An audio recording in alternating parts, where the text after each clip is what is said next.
everybody. I am read to honoring our Gallantry Award winner.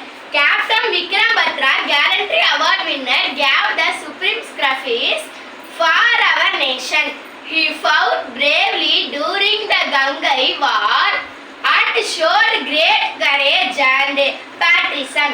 His famous words, "Had he managed more still," inspire millions of Indians to serve their country with pride and dedication. If given a chance to keep his memory alive, I would like to organize special programs in schools in share his heroic story with young students.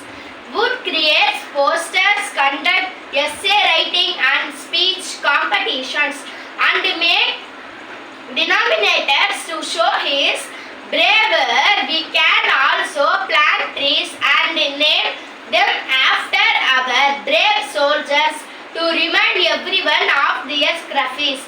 Remembering heroes like Captain Vikram Batra teaches of the real meaning of love for our country. They fought not for fame to reward, but for our safety and freedom. As responsible citizens, we should salute them by being honest, disciplined and helpful others. Let us promise to keep their memories alive forever.